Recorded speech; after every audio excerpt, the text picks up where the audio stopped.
Il est pas beau ce décor? Bienvenue à tous pour la première vidéo de ma chaîne YouTube en face caméra. Aujourd'hui on se retrouve pour parler de technologie présente dans des films de science-fiction. La semaine dernière du coup je regardais un film assez connu là. Ah yes c'est ça, Avengers Infinity War, yes. Et du coup il y a un moment où le Wakanda il est attaqué. Et du coup il y a un champ de protection invisible qui se déploie au-dessus du pays. Et je me suis dit mais ça pourrait être intéressant de savoir si dans la réalité il y a des entreprises qui innovent pour créer des technologies qui pourraient apparaître dans un futur lointain ou proche, qui sont présents dans des films de science-fiction. Et du coup c'est le thème de la vidéo. Je le trouvais grave intéressant le sujet, donc j'espère que ça vous plaira.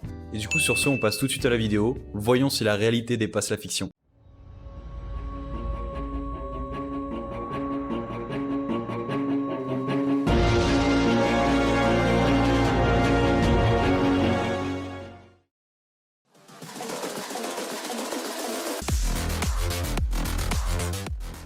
Bon, je pouvais pas faire cette vidéo sans parler de la cape d'invisibilité dans Harry Potter, bien évidemment.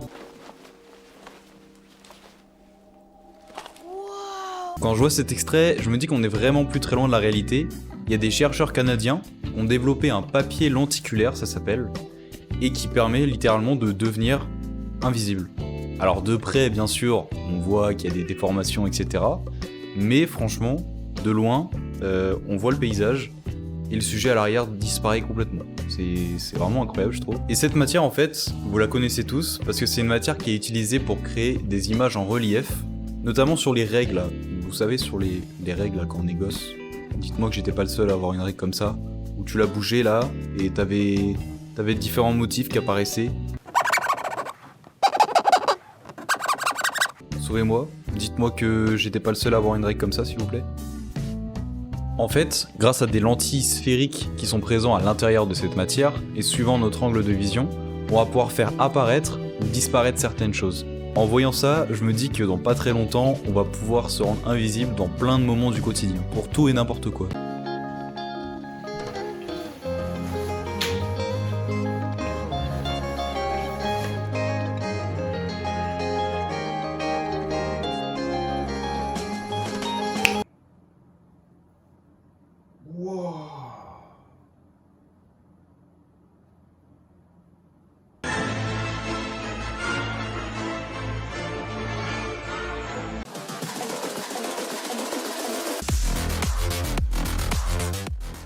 Allez, pour celle-ci, on va parler de mon héros préféré dans l'univers Marvel, Iron Man. Mais aujourd'hui, il a un adversaire de taille. Talos.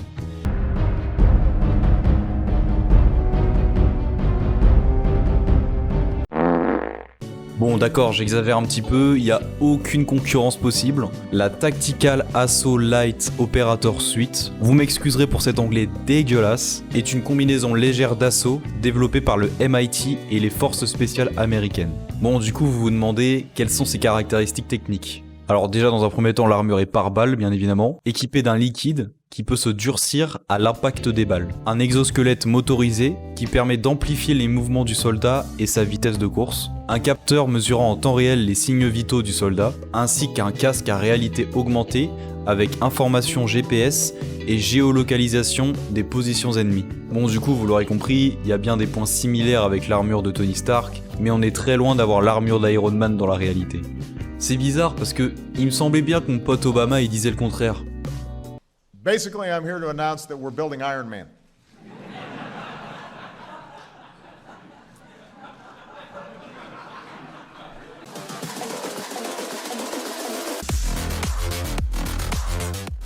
Vous vous souvenez de cette scène dans Star Wars ?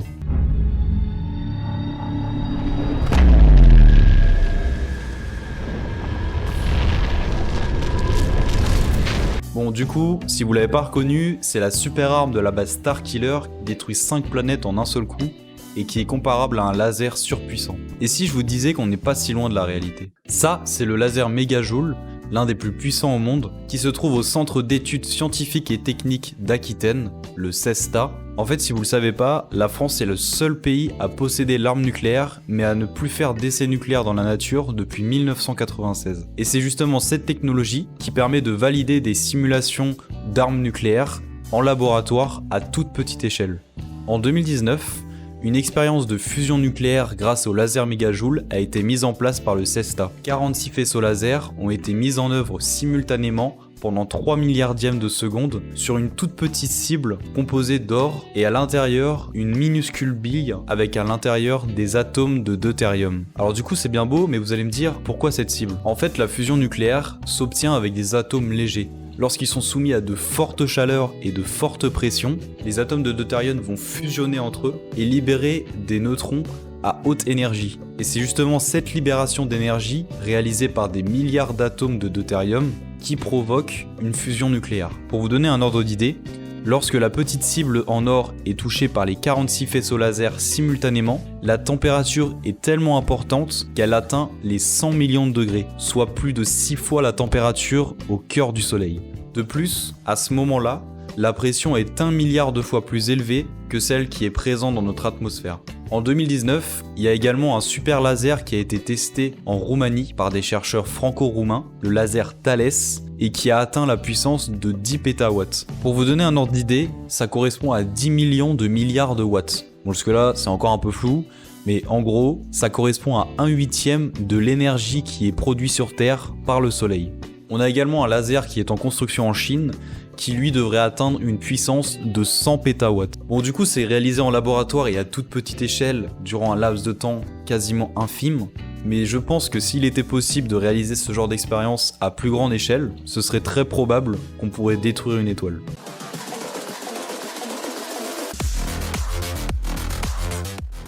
Quoi de plus inimaginable que de pouvoir chanter? Ah ouais, alors j'ai acheté une plante verte il y a pas longtemps, c'est pour ça qu'elle a apparu dans le décor du coup. Elle n'est pas apparue dans mon parquet, vous inquiétez pas. Quoi de plus inimaginable que de pouvoir faire une sieste de plusieurs centaines voire milliers d'années et de se réveiller ensuite sans avoir pris une seule ride. Bon du coup, pour cette technologie là, c'est un peu comme l'armure Talos, c'est pas vraiment encore au point, mais on a quand même pas mal d'avancées scientifiques dans ce domaine.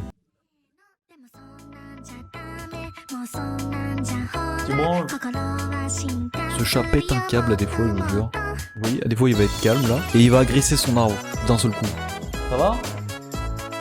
Oulala. Ce chat va mourir un jour.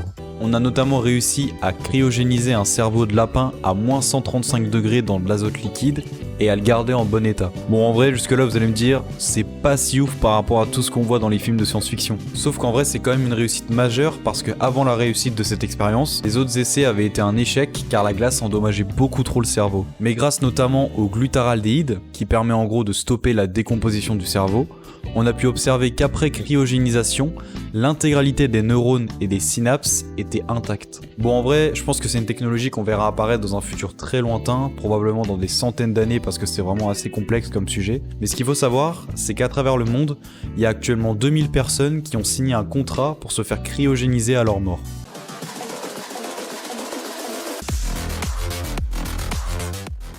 Je pense que celle-ci parlera à tout le monde parce que combien de fois t'as eu une discussion avec quelqu'un en parlant d'acheter quelque chose et ensuite d'avoir littéralement que des pubs sur ton fil d'actualité avec la promotion de l'objet en question. D'ailleurs c'est bizarre parce que moi en ce moment j'ai plein de pubs pour des greffes de cheveux. Je comprends pas pourquoi.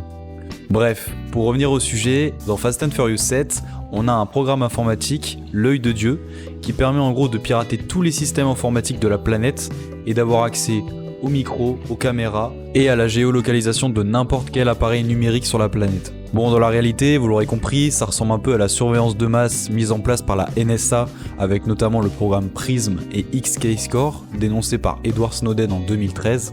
En gros, pour faire simple, le rôle de PRISM, c'est de scanner les communications numériques échangées sur les services en ligne tels que Facebook, Instagram, Google et j'en passe. C'est un programme qui a été créé en 2007, mais on comprend toujours pas son fonctionnement précis encore aujourd'hui. XKeyscore lui permet de rechercher une somme considérable d'informations dans les données collectées par Prism, afin de détecter des activités inconnues. Si vous voulez une comparaison assez percutante, on peut comparer ça à quelqu'un qui voudrait faire une recherche sur le net. XKeyscore correspond au moteur de recherche comme Google par exemple, et Prism lui correspond au tas d'informations que vous pouvez trouver sur le net. à la seule différence que là c'est vos informations personnelles qui sont divulguées. XKeyscore permet d'examiner quasiment tout ce que fait un individu sur le web. Parmi la surveillance de masse, on retrouve également le réseau Echelon, qui lui est un réseau mondial, à la différence de XKeyscore et Prism qui sont vraiment dédiés aux États-Unis. C'est un réseau qui est géré conjointement par les services de renseignement des États membres de l'UXA. Signé secrètement le 5 mars 1946 et composé principalement des États-Unis, du Canada, du Royaume-Uni, de l'Australie et de la Nouvelle-Zélande, le réseau Echelon intercepte principalement les télécopies, les communications téléphoniques ainsi que les courriels. Bon, vous en doutez, il y a des pays qui ont également leur propre réseau, comme en France par exemple. On a le Frenchelon, c'est pas du tout pompé sur le réseau Echelon, non, pas du tout. Bon, comme d'hab, si vous voulez en apprendre un peu plus, je vous mets tous les liens en description, même si en vrai on n'en connaît pas tant que ça sur le sujet, parce qu'il y a beaucoup de choses qui nous sont cachées.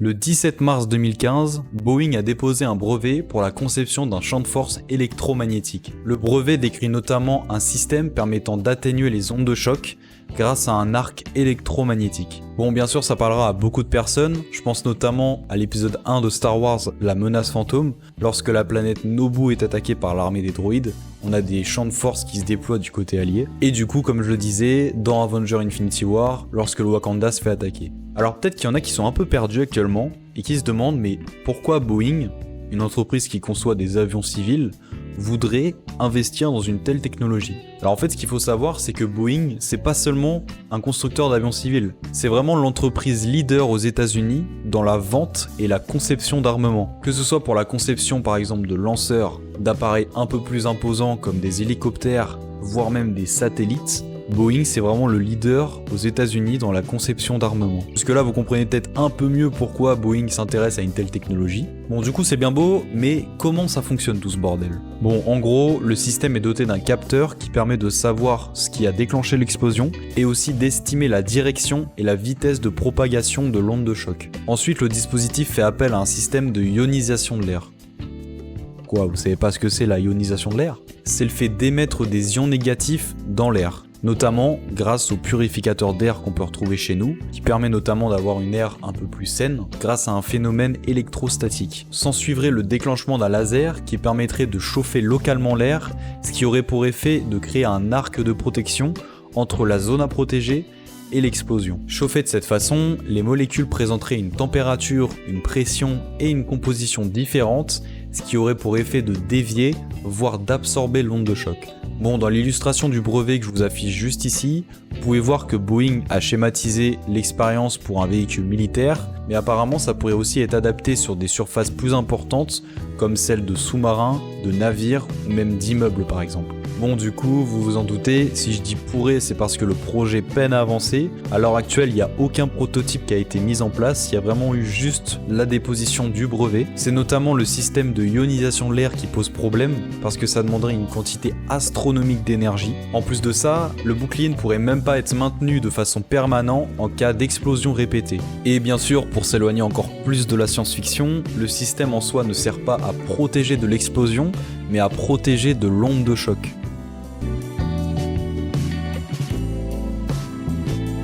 Bon, c'est déjà la fin de la vidéo, j'espère que le sujet vous aura intéressé et que vous avez apprécié être en tête à tête avec moi.